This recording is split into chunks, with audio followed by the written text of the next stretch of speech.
ಇಂದು September 21ನೇ ತಾರೀಕು. Today is ours ಈ ಪುಸ್ತಕದಲ್ಲಿರುವ ಈ ಒಂದು ಉತ್ತಮ ಬರಹ. ಶಿರೋನಾಮೆ it takes on meaning. It takes on meaning. A man in a chain gang breaking stones under the broiling sun has no ambition, no enthusiasm.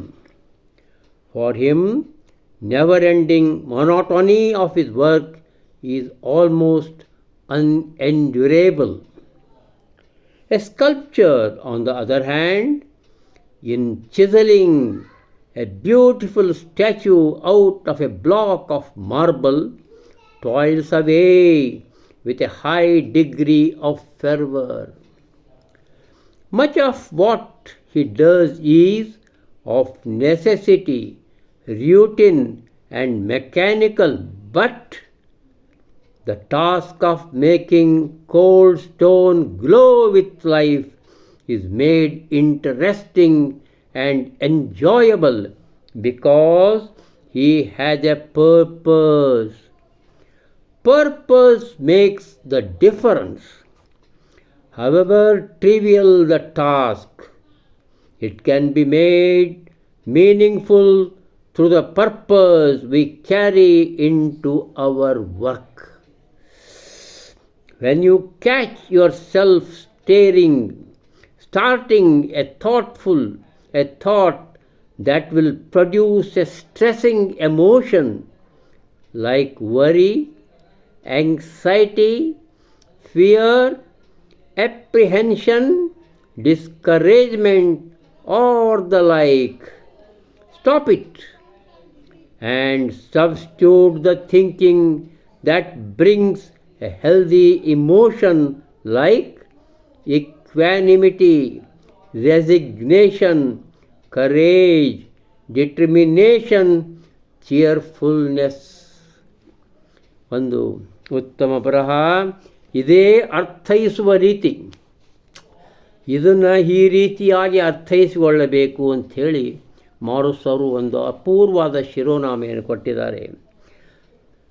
ಸುಮಾರು 50 ವರ್ಷ 60 ವರ್ಷಗಳಿಂದ ಕಲ್ಲು ಹೊಡಿಲಿಕ್ಕೆ ರಸ್ತೆಗೆ ಜಲ್ಲಿ ಬೇಕಾದ್ರೆ ಕಲ್ಲು ಹೊಡಿತಿದ್ರು ಜನರಲ್ಲಿ. ಒಂದು ಗುಂಪಾಗಿ ಅಲ್ಲಲ್ಲೇ ಒಂದು ದೊಡ್ಡ ಕಲ್ಲನ್ನು ತಂದು ಒಡ್ಕೋತ ಪೀಸ್ ಮಾಡ್ತಾಯಿದ್ರು. ಆ ಕೂಲಿಕಾರ ಆ ಬಿಸಿಲಿನಲ್ಲಿ ಕಲ್ಲು ಹೊಡಿತಾನೆ ಇದ್ದರು. ಅವರಿಗೆ ಯಾವ ಮಹತ್ವಾಕಾಂಕ್ಷೆ ಇಲ್ಲೇ ಇರಲಿಲ್ಲ. ಅವರಿಗೆ ಒಂದು ಮುಗಿಯಲಾರದ ನೀರಸವಾಗಿದ್ದು ಬದುಕುವುದು ಬೇಸರವಾಗಿತ್ತು.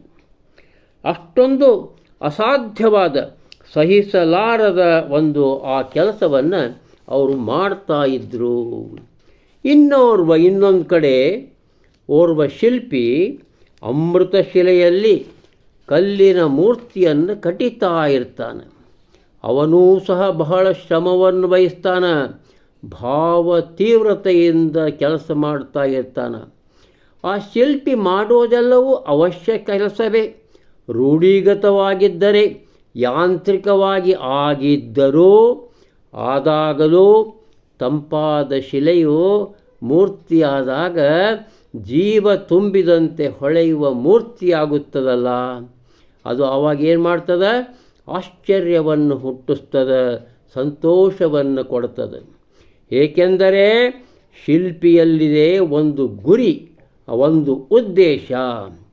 ಈ ಗುರಿ ಉದ್ದೇಶಗಳೇ ವ್ಯತ್ಯಾಸವನ್ನು ಎತ್ತಿ ತೋರಿಸುತ್ತವೆ. ಆ ಕಲ್ಲು ಕಟ್ಟಿಯೋರಿಗೆ, ಈ ಶಿಲ್ಪಿಗೆ. ಕೆಲಸ ಕಾರ್ಯಗಳು ಎಷ್ಟೇ ಸಣ್ಣದಿರಬಹುದು, ಕ್ಷುಲ್ಲಕವಾಗಿದ್ದರೂ ಇದ್ದಾಗಲೂ ಸಹ ನಾವು ಏನು ಮಾಡ್ತೇವೋ ಅದನ್ನು ಅರ್ಥಪೂರ್ಣವಾಗಿ ಮಾಡಲು ಗುರಿ ಉದ್ದೇಶ ಬಹಳ ಮುಖ್ಯ. ಕೆಲವೊಂದು ಸರಿ ನಮಗೊಂದು